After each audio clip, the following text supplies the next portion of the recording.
I promised a Zerg.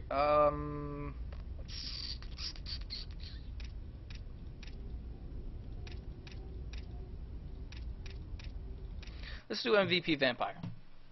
Vampire, another MVP player against another Liquid player.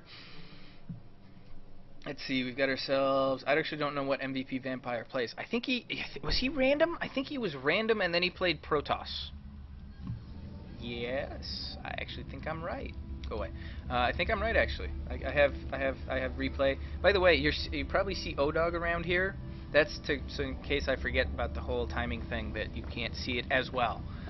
So anyway, we have ourselves LiquidZenio, the newest addition to Team Liquid. The Zerg, Korean Zerg, made his way up to Codes, has shown excellent form as of late. And on the other side, we have MVP Vampire. No, I was thinking of Superstar, who was the one that actually was random, as well as Guinea Pig. Those were two guys who used to kind of play random professionally and then switched finally to an actual race. Vampire, I actually don't know. It seems like I know who MVP Vampire is, truthfully. Like, I've heard the name before, but I can't place it. So it looks like MVP Vampire is gonna go for a Forge Fast Expand. I don't know how you Forge Fast Expand on this map, actually. I'm trying to picture it in my head, but it looks like that pylon does not reach far enough to actually wall that off. So I don't know what MVP Vampire's plan is. But anyway, we have ourselves on, oh god, I actually don't know the name of this map. Oh boy. And 14 spawning pool from LiquidZenio before hatch. On this map that I actually don't know the name of. I don't play on it much. When I ladder, I rarely if ever play on this map, and I don't know why. And it looks like MVP Vampire is going to go, he just scouted. It looks like he's going to go Nexus first. Very, very, very creepy. He just went and saw that the spawning pool was down. At least I think he saw the spawning pool. He did see the spawning pool, so he knows that Zenio went spawning pool first. And there's the Forge on the opposite side of the wall-in. Interesting. Like I said, I've never actually seen a Protoss wall-off on this map. And that probe is a mouthful of minerals. It's going to lay down the pylon, to lay the hatch. Zenio will most likely take this base right here, this third. I wouldn't be surprised, actually, yes. And I wonder now, with Zergs more and more taking their third right away instead of waiting to kill this pylon, I wonder why more Protosses don't also try and pylon block the third and delay any sort of expansion even more. But it looks like that won't be going on for LiquidZenio. It looks like he's actually going to kill the pylon and then make the hatchery here. And he's probably going to work down those rocks next. No, he's going to push forward. Good choice.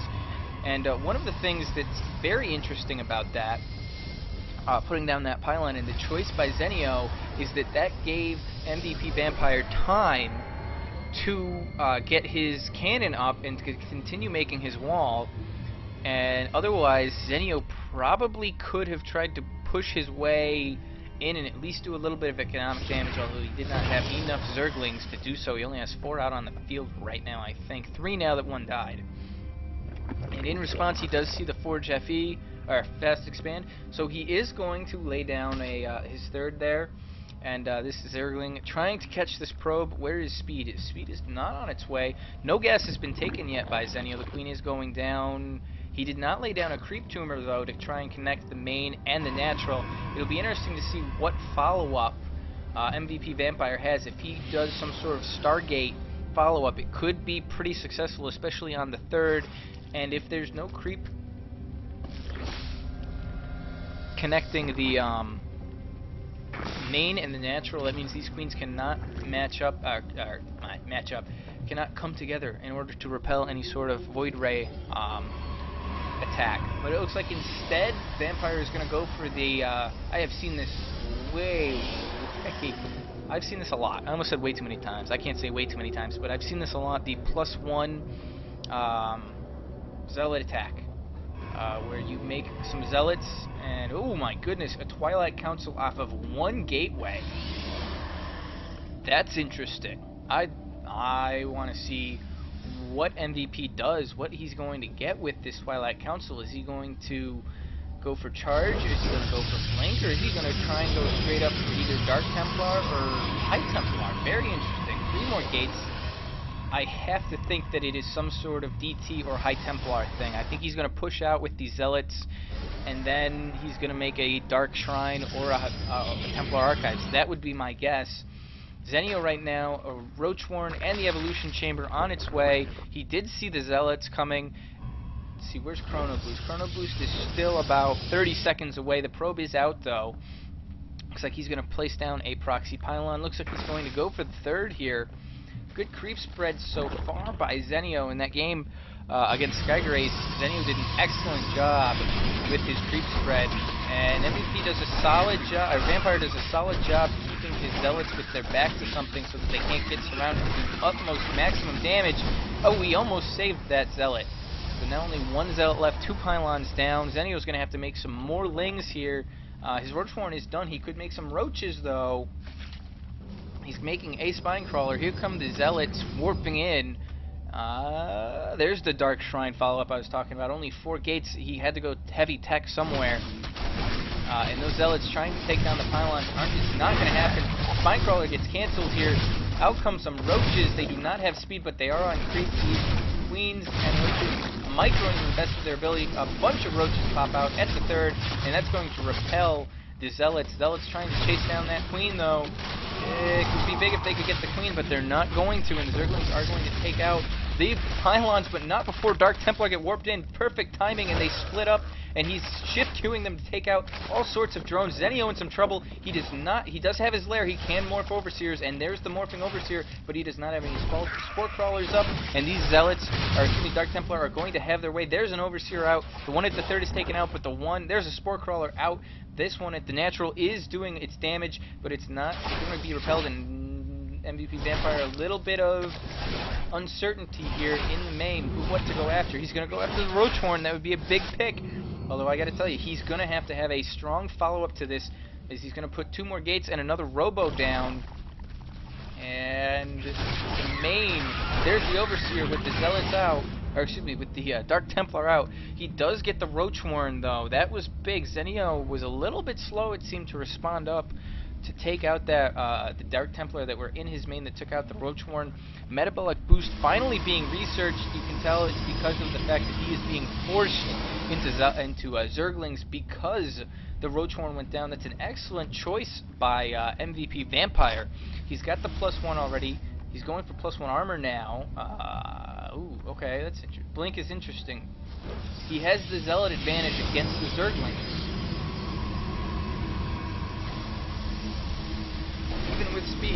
Even with speed, enough Zerglings, enough Zealots are going to do very well against the Zerglings, especially without any upgrades. And Zenio is actually getting the +1 missile attack. There's the Roachworn being rebuilt. Zenio does have an economic advantage. Doing an excellent job staying in this. I thought maybe he might be GGing, actually, if you can believe that, with those Dark Templar. They warped in at just the right time. It's really something else. That Overseer is going to be taken out. But he does see the 3rd of MVP Vampire going down, and those were some good Dark Templar. Those were good Dark Templar. Immortal out, and another Immortal going Immortal tech here. No Colossus, going for the Immortals against the Roaches. There are no Hydras out for LiquidZenio. I don't think that he would go Hydras because there's been no attacks by. There hasn't been an Air Force. So Void Rays or Phoenixes out on the map right now for MVP Vampire. So +2 on its way. And we see +1 melee attack also on the way, and a Baneling Nest. Very interesting. I wonder if there is he researching drops anywhere? The old Baneling, Overlord Baneling style. And now Zenio redoing his creep spread.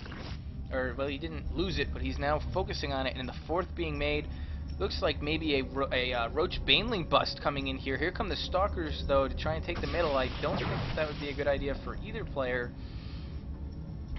And the Overseer is there. I'd like to see maybe a couple Dark Templar around the map to try and do a little bit of harassment, to keep an eye on what sort of movements the Zerg is making. Once those initial Dark Templar are done, you really, in this situation, when your opponent has fixed his problem, fixed his defenses, you don't want to use the Dark Templar to do a major attack, but you can, and I think should still use them to do scouting and other things.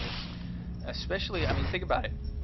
Right now, you bring in a Dark Templar here, around this area, there are no Overseers. You can pick off some of those Infestors. You also would see the Infestors, but that's just...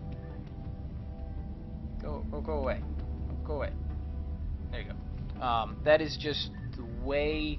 I don't know. It's in the perfect world. That's how maybe you should play. So +2 is done for MVPVampire. He has a large force of Stalkers out. That's very interesting. Here comes Extended Thermal Lance and the Colossus as well. Sentry's gaining energy. A couple of Immortals out. They're going to be very helpful. It looks like an outdoorsy changelings, and it looks like maybe a surround here, trying to cut off the Stalkers with his Speedlings, and it looks like he's not going to. The Stalkers do have blink. There goes the Fungal, though. Great Fungal catches a bunch of Stalkers there. Force of keeping the Roaches out. Here come the Colossus. Zenio should very much run away with his Infestors right now.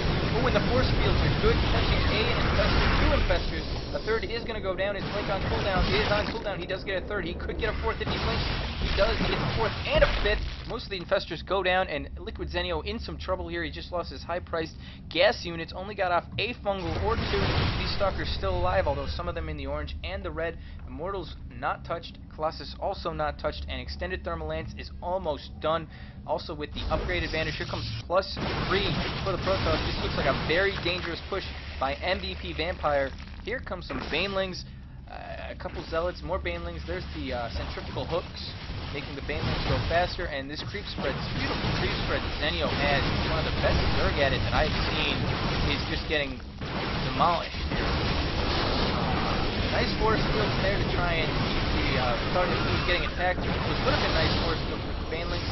Solid force fields on there. Oh, and those rocks are still up. That means that the third and the fourth here are in danger from this attack by MVPVampire. Here we go. And nice force fields from behind, keeping the Zerglings protected in that direction.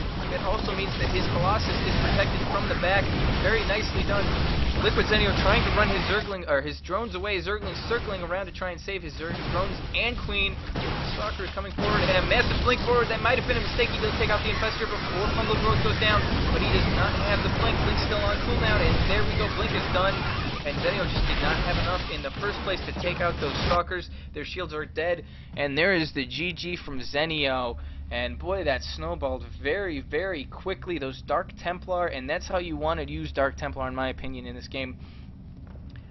Dark Templar, it was a great follow-up. It's something that you probably, that's probably something you see on the ladder and you rage out about a little bit.